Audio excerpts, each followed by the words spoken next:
This video is powered by KR Mangalam University. Epic Fury's failure now appears to be under sharper focus, with the Pentagon reportedly weighing a rebrand as questions grow over what the operation actually achieved. From Epic Fury to Sledgehammer, the mooted name change is already being read by critics as a reset tactic after what they see as a failed war effort. Washington appears to be bracing for renewed conflict, even as Tehran says it is pursuing diplomacy with its finger still on the trigger. The US military is reportedly considering a name change for its operation against Iran, a move that is being read as a sign Washington is still preparing for possible renewed conflict. The Pentagon may rename Operation Epic Fury as Operation Sledgehammer. This is according to reports citing US officials. NBC News reported that the possible name change, citing two US officials familiar with the discussions. The very fact that officials are discussing a tougher-sounding operational name is likely to deepen perceptions that Washington is taking the threat of renewed war seriously. This comes even though Secretary of State Marco Rubio recently said that Operation Epic Fury had concluded. Despite that formal line, fears of the war restarting appears to be rising again as diplomacy remains stuck. At the same time, Iran has ruled out a second round of talks with the US unless new conditions are met. Tehran has reportedly laid out 5 conditions, describing them as the quote-unquote minimum guarantees needed to revive negotiations. Iran's Fars news agency reported those conditions on May 12th, citing what it called an informed source.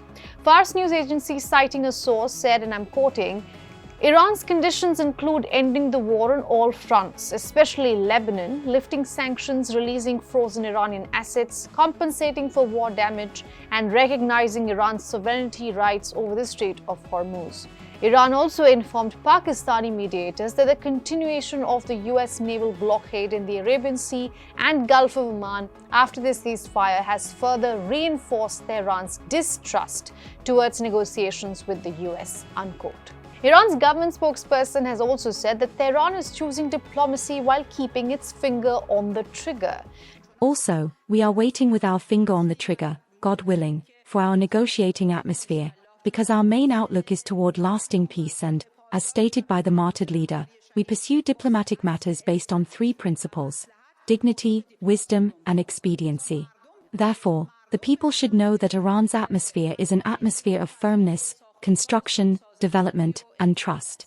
Trump on May 12th again insisted that Iran cannot be allowed to have nuclear weapons, even as the wider confrontation continues to weigh on the US economy. Mr.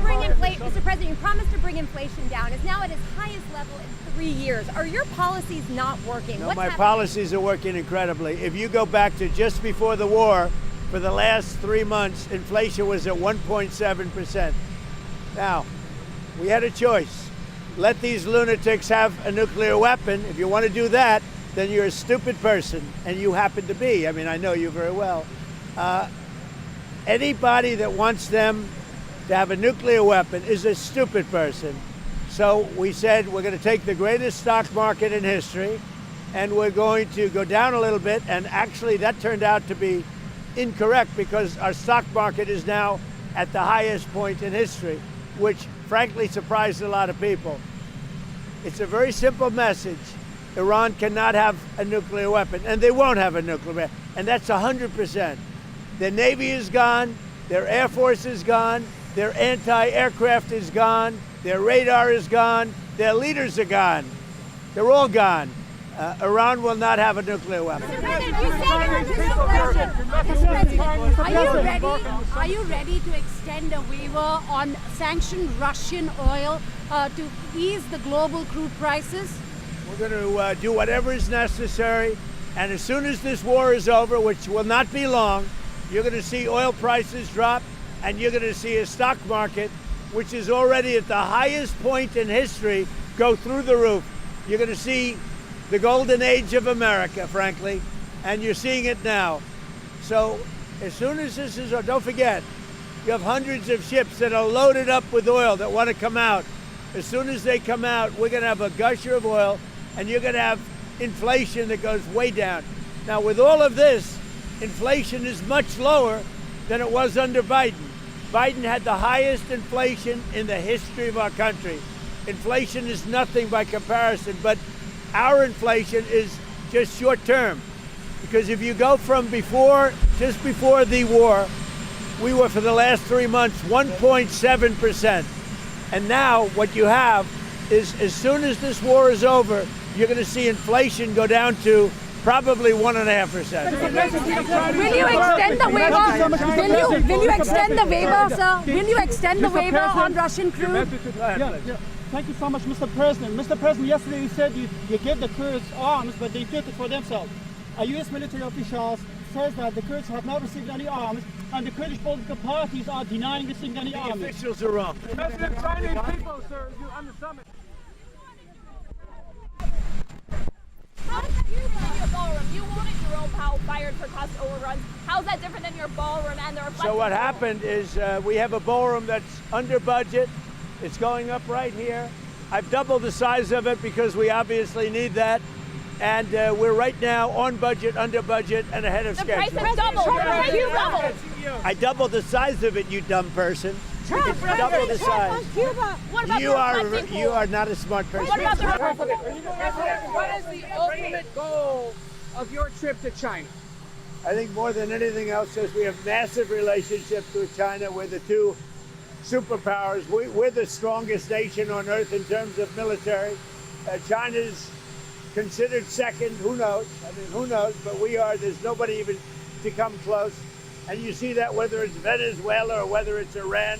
Iran's military is decimated. I have a great relationship with President Xi, and I think it's going to remain that way. We have a lot of things to discuss. I wouldn't say Iran is one of them, to be honest with you, because we have Iran very much under control. We're either going to make a deal or they're going to be decimated. So one way or the other, we win. But we're going to be talking with President Xi about a lot of different things. I would say more than anything else will be trade.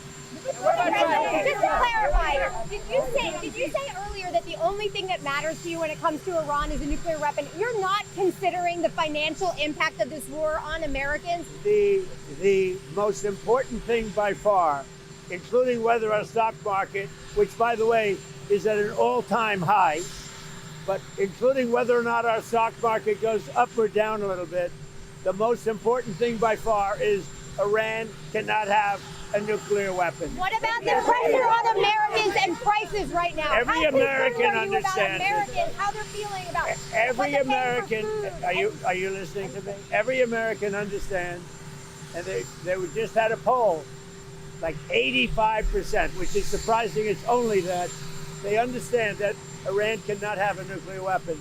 If Iran has a nuclear weapon, the whole world would be in trouble because they happen to be crazy. They're not going to have a nuclear weapon.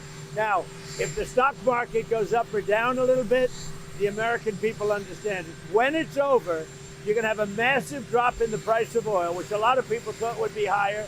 And I mean, it was $99 yesterday, which is low, which is relatively low. When this war is over, oil is going to drop. The stock market's going to go through the roof. And truly, I think we're in the golden age right now. You're going to see a golden age like we've never seen before.